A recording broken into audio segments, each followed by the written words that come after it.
ಕರ್ನಾಟಕ ಸರ್ಕಾರ ಈಗ ತಾನೇ ನಾವು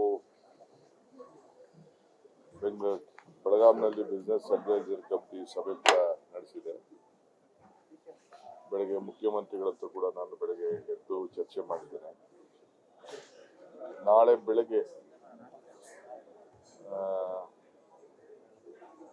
ನಾಳೆ ಸರ್ಕಾರದ ರಜಾ ಘೋಷಣೆ ಆಗಿದೆ. ಇಡೀ ರಾಜ್ಯದ ಉದ್ದಕ್ಕೂ ಕೂಡ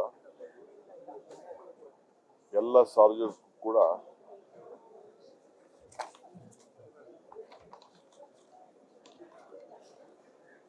ಸುಮಾರು ನಾಳೆ ಬೆಳಗ್ಗೆ 8 ಗಂಟೆವರೆಗೂ ಬೆಳಗ್ಗೆ ಇಲ್ಲಿ ಬೆಂಗಳೂರು ಮನೆಯಲ್ಲಿ ಯಾರು ಬಂದು ದರ್ಶನವನ್ನ ಪಡೆಯೋರಿದ್ದಾರೆ ಅವ್ರಿಗೆಲ್ಲ ಅವಕಾಶವನ್ನ ಬೆಳಗ್ಗೆ 8 ಗಂಟೆವರೆಗೂ ಕೂಡ ಮಾಡಿಕೊಡಲಾಗುವುದು. ಇಲ್ಲಿಂದ 8 ಗಂಟೆ ಮೇಲೆ ಮದ್ದೂರಿಗೆ ಅವರ ಗೌರವ ಪಾರ್ಥಿವ ಶರೀರವನ್ನ ತೆಗೆದುಕೊಂಡು ಹೋಗಲಾಗ್ತದೆ. ಅಲ್ಲಿ ಸುಮಾರು 10:15 ಗಂಟೆಯಿಂದ ಮಧ್ಯಾಹ್ನ 3 ಗಂಟೆವರೆಗೂ ಮಂಡ್ಯ ಜನ, ಮದ್ದೂರು, ಮೈಸೂರವರು ಯಾರೇ ಬಂದರೂ ಕೂಡ ಅಲ್ಲಿ ದರ್ಶನಕ್ಕೆ ಇಡಲಾಗ್ತದೆ. ಅದಾದ್ಮೇಲೆ ಸರ್ಕಾರ ಅದರ ಜವಾಬ್ದಾರಿ ತೆಗೆದುಕೊಂಡು ಅವರ ಗೌರವನ್ನ ಯಾವ ರೀತಿ ಸಲ್ಲಿಸಬೇಕು ಅವರ ಪದ್ಧತಿ ಪ್ರಕಾರ ಅದನ್ನ ಫೈನಲ್ 4 ಗಂಟೆಗೆ, ಆದರೆ 3 ಗಂಟೆಗೆ ದರ್ಶನ ಕ್ಲೋಸ್ ಆಗ್ತದೆ. ಸೊ ಅದಕ್ಕೆ ಯಾರೇ ಆಗಲಿ ದರ್ಶನ ಪಡೆಯೋರ ಇಚ್ಛೆಯವರು 3 ಗಂಟೆ ಒಳಗಡೆ ಮದ್ದೂರಿಗೆ ಬಂದು ಅವರು ಬಂದು ದರ್ಶನವನ್ನ ಪಡ್ಬೋದು. ಅಂತಿಮ ನಮಸ್ಕಾರವನ್ನ ಸಲ್ಲಿಸಲಿಕ್ಕೆ ಒಂದು ಅವಕಾಶವನ್ನ ಕುಟುಂಬದ ಪರವಾಗಿ ಮತ್ತು ಸರ್ಕಾರದ ಪರವಾಗಿ 2 ವಿಚಾರದಲ್ಲಿ ಕೂಡ ನಾನು ಈ ಘೋಷಣೆಯನ್ನು ನಾನು ಮಾಡ್ತಾ ಇದ್ದೀನಿ.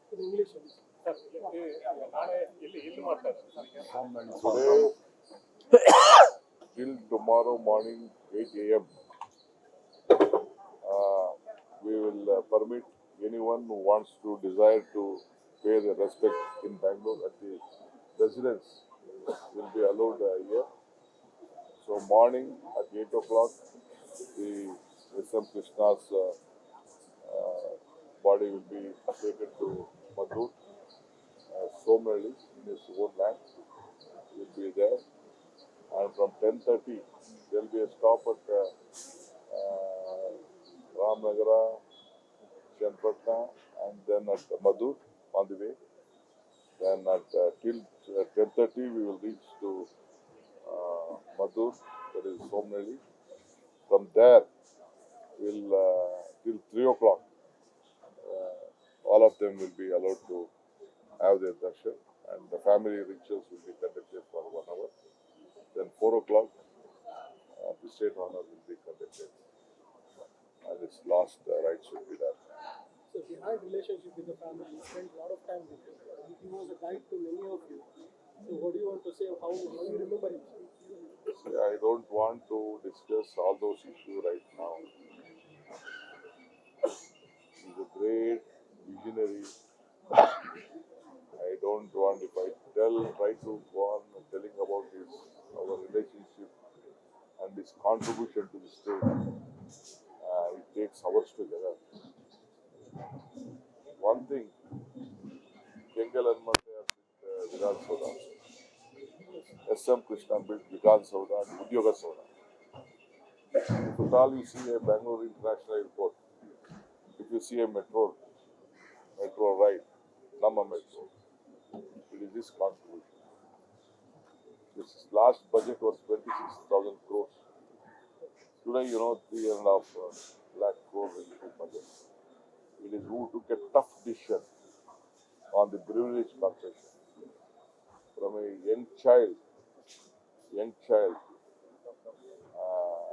giving food to a young child, midday meal program, this Sri Shakti program, and this Bhumi is connected to every common farmer.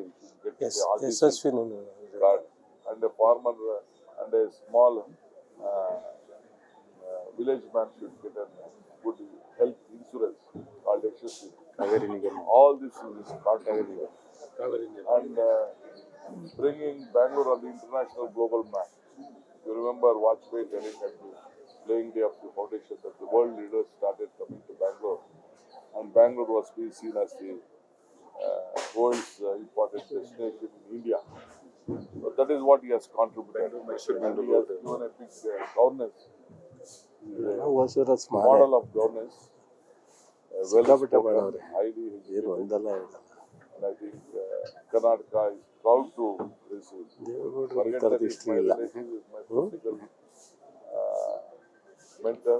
That is a Sir. different issue. ಗೊತ್ತಾ? But his contribution ನಿಮ್ಮ ಜಿಲ್ಲೆಗೆ history ಎಲ್ಲ ಇಲ್ಲಮ್ಮ. forgotten. ನಿಮ್ಮ ಜಿಲ್ಲೆಗೆ history He ಎಲ್ಲ has, ಇಲ್ಲ ಅಂದೆ. left a big legacy to all of us. Lot of things to learn from him, and I think I'm Ganda proud Asana. to tell that we have learned lot of things from him, and we are following his. The slogan "Brand Bengaluru" started from him, sir. Do you think that I will discuss all those things later issue. There are a lot of things. Sir ನೀವು ಕೊನೆಯ ಬಾರಿಗೆ meet ಆಗಿದ್ದೆ ಯಾವಾಗ? ನೋಡಪ್ಪ, ನಾನು ಈ ಕುಟುಂಬದವರು, ನಂದು ಯಾವ್ದು ಬೇಡಿ, ಪಾರ್ಟ್ ಆಫ್ ದಿ ಫ್ಯಾಮಿಲಿ ಈಗ, ಅದೆಲ್ಲರಿಗೂ ಗೊತ್ತಿದೆ. ನಾನು ಹೆಂಗೆ ಹೇಳಿ, ನಾನು ನಿಮ್ಮವರ ಸಂಬಂಧ ತಂದೆ ಮಗನ ಸಂಬಂಧ ಎಲ್ಲರಿಗೂ ಗೊತ್ತಿರುವಂತ ವಿಚಾರ. ನಾನು ಅದ್ರ ಬಗ್ಗೆ ಹೆಚ್ಚಿಗೆ ಹೇಳೋಂಥದ್ದು ಇನ್ನೇನು ಈಗ ಬೇಡ. ಮಾತು ಬೇರೆ ದಿದ್ದಲ್ಲಿ ನಾನು ಅದೆಲ್ಲ ಮಾತಾಡ್ತೀನಿ. ನಾನು ಅವರ ಕಾಣಿಕೆ ಏನು ಅನ್ನೋದನ್ನ ರಾಜ್ಯಕ್ಕೆ ಗೊತ್ತಿದೆ. ನಮ್ಗೆ ಯಾವ ರೀತಿ ಮಾರ್ಗದರ್ಶನ ಕೊಟ್ಟಿದೆ ಅಂತ ನಮ್ಮ ಬದುಕಿನ ಬದಲಾವಣೆನೆ ನಿಮ್ಗೆಲ್ಲ ಕಾಣ್ತಾ ಇದೆ. ಸಾಧನೆ ನಾನು ಏನ್ ಹೇಳಿ, ಸಾಧನೆ ಎಲ್ಲ ನಿಮ್ ಕಣ್ಣಲ್ಲೇ ಇದೆ. ವಿಕಾಸಸೌಧ ಅಂದ್ರೆ ರಾಜ್ಯಕ್ಕೆ ವಿಕಾಸ ಆಗಲಿ ಅಂತೇಳಿ ವಿಕಾಸಸೌಧ ಕೊಟ್ಟು, ಉದ್ಯೋಗ ಸೌಧ ಅಂತಂದ್ರೆ ಎಲ್ಲರಿಗೂ ಉದ್ಯೋಗ ಸಿಗ್ಲಿ ಅಂತ ಉದ್ಯೋಗ ಸೌಧವನ್ನು ಅವರು ಕೊಟ್ಟರು. ಪುಟಾಣಿ ಮಕ್ಕಳಿಂದ ಹಿಡಿದು ಬಿಸಿ ಊಟ ಕಾರ್ಯಕ್ರಮದಿಂದ ಹಿಡಿದು ರಾಜ್ಯಕ್ಕೆ ಒಂದು ದೊಡ್ಡ ಆರ್ಥಿಕವಾದಂಥ ಶಕ್ತಿಯನ್ನ ನೀಡಿದವರು. ಇವತ್ತು ಬ್ರಿವೇಜ್ ಕಾರ್ಪೊರೇಷನ್ ಪ್ರಾರಂಭ ಮಾಡಿ ರಾಜ್ಯಕ್ಕೆ ಹೆಚ್ಚು ಹಣ ಶೇಖರಣೆ ಮಾಡಬೇಕಾಗಿತ್ತು ಅಂದರೆ ಅವರು ಕಾವೇರಿಗೋಸ್ಕರನೇ ಅಧಿಕಾರದ ತ್ಯಾಗ ಮಾಡುವಂತ ಒಂದು ಪರಿಸ್ಥಿತಿ ಬಂದಿತ್ತು. ಮಧ್ಯರಾತ್ರಿ ರಾಜ್ಕುಮಾರ್ ಅಪಹರಣ ಆದಾಗ ಫಸ್ಟ್ ನನಗೆ ಫೋನ್ ಮಾಡಿದ್ರು, ಎಲ್ಲಿದ್ಯಾ ಅಂತ. 10:30 ಗಂಟೆ ಮಲಗಿದ್ದೇನೆ. ನಾನು ಹೆಂಡತಿ ಬಂದು ಕೃಷ್ಣ ಸಾಹೇಬ್ ಫೋನ್ ಮಾಡ್ತಾವ್ರೆ ಅಂತ ಎಬ್ಬಿಸಿ ತಕ್ಷಣ ಓಡ್ ಬಂದೆ. ಸೊ ಯಾವ ರೀತಿ ಅಷ್ಟು ನೋವು ಪಟ್ಟು ಏನ್ ಮಾಡಿದ್ರು ಅಂತ ನನಗೆ ಗೊತ್ತಿದೆ. ಅದು ಅವ್ರನ್ನ ಈಚೆಗೆ ತೆಗೆದುಕೊಂಡು ಬರ್ಬೇಕಾದ್ರೆ ಏನೆಲ್ಲ ನಾವು ಮಾಡಿದೀವಿ ಅನ್ನೋದು ನಮ್ಗೆ ಗೊತ್ತಿದೆ.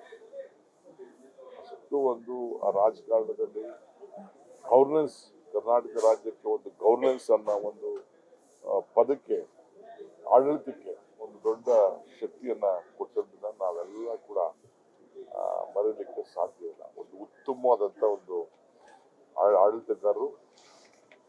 ಸೊ ಇವತ್ತು ನಾನು ಬೇರೆ ಟೈಮ್ ಬರ್ತದೆ, ನಾನು ಅಸೆಂಬ್ಲಿಲಿ ಇವತ್ತು ಮಾತಾಡೋಂಥ ಅವಕಾಶ ಇಲ್ಲ ನನಗೆ ಇವತ್ತು. ಯಾಕೆಂದ್ರೆ ನಾನು ಕೂಡಲೇ ನನ್ನ ಮಗಳು ಫೋನ್ ಮಾಡಿ, ಧರ್ಮಪತ್ನಿ ನನ್ನ ಮಗಳಿದ್ರು ಫೋನ್ ಮಾಡಿ ಆಯ್ತು ಅಂತ ತಕ್ಷಣ ನಾನು ನಾವೆಲ್ಲ ಸೇರಿ ವಾಪಸ್ಸು ಬಂದ್ಬಿಟ್ಟು. ಸೊ ಅದರಿಂದ ನಮ್ಮ ಹೇಳಿರೋದು ಹೊಸ ಕರ್ನಾಟಕಕ್ಕೆ ನಿರ್ಮಾಣ ಮಾಡೋಂಥ ಒಂದು ಫೌಂಡೇಶನ್ ಅನ್ನು ಹಾಕಿದಂಥ ಒಬ್ಬ ಧೀಮಂತ ನಾಯಕ ಇವತ್ತು ನಾವೆಲ್ಲ ಕಳ್ಕೊಂಡಿದ್ದೇವೆ. ಇಷ್ಟು ಮಾತ್ರ ಈ ಸಂದರ್ಭದಲ್ಲಿ ನಾನು ಹೇಳ್ತೀನಿ. ಇವತ್ತು ಬೆಂಗಳೂರಿನ ಜಾಗತಿಕ ಮಟ್ಟಕ್ಕೆ ತೆಗೆದುಕೊಂಡಂಥಕ್ಕೆ ಅವರು ಕೊಟ್ಟಂತ ಕೊಡುಗೆ ನಮ್ಮ ಕಣ್ಣುಗಳೇ ಸಾಕ್ಷಿ. ಇಲ್ಲಿ ಉದ್ಯೋಗಗಳು ಸೃಷ್ಟಿ ಮಾಡಿರೋದು ನಿಮ್ಮೆಲ್ಲರ ಕಣ್ಣುಗಳೇ ಸಾಕ್ಷಿ.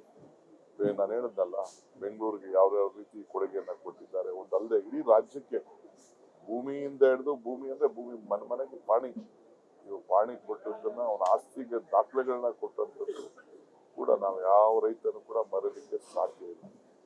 ನಾನು ಚಲರಾಜಸ್ವಾಮಿ ಫ್ಲೈಟ್ ಅಲ್ಲಿ ಬರ್ತಾ ಮಾತಾಡ್ಕೊಂಡು ಬರ್ತಾರೆ. ಯಶಸ್ವಿನಿ ಕಾರ್ಯಕ್ರಮ ಅವತ್ತು ಕೋಆಪರೇಟಿವ್ ಸೆಕ್ಟರ್ ಅಲ್ಲಿ ನಾನು ಕೋಆಪರೇಷನ್ ಮಿನಿಸ್ಟರ್ ತಕ್ಷಣ ವಿಶ್ವನಾಥ್ ಜವಾಬ್ದಾರಿ ತೆಗೆದುಕೊಂಡು ಆಗ ತೆಗೆದು ಎಲ್ಲರೂ ಕೂಡ ಹಾಸ್ಪಿಟಲ್ಗೆ ಹೋಗಿ ಆ ಇನ್ಶೂರೆನ್ಸ್ ನಲ್ಲಿ ಎಲ್ಲ ಆಪರೇಷನ್ಗಳು ಪಡ್ಕೊಳ್ಳಿಕ್ಕೆ ಇವತ್ತು ಯಾರು ಒಂದು ಅದಕ್ಕೆ ಫೌಂಡೇಶನ್ ಹಾಕಿದ್ರು ಅಂತಂದ್ರೆ ಅದು ಕೃಷ್ಣ ಸಾಹೇಬ್.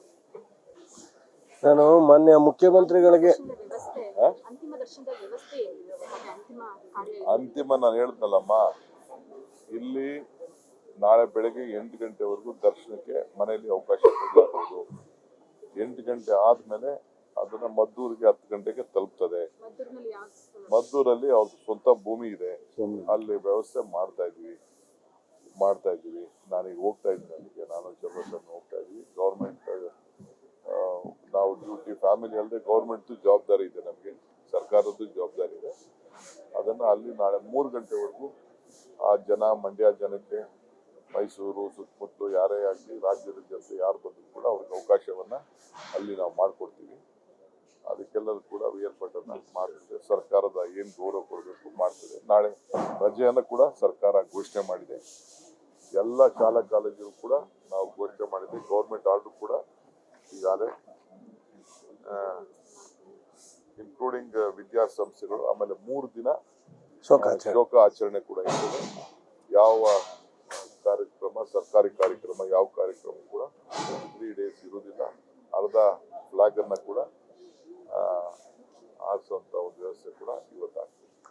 ಒಂದು this is on behalf the government ಮತ್ತು ಕುಟುಂಬ 2 ಪರವಾಗೂ ನಾನು ಮಾತಾಡ್ತಾ ಇದ್ದೀನಿ.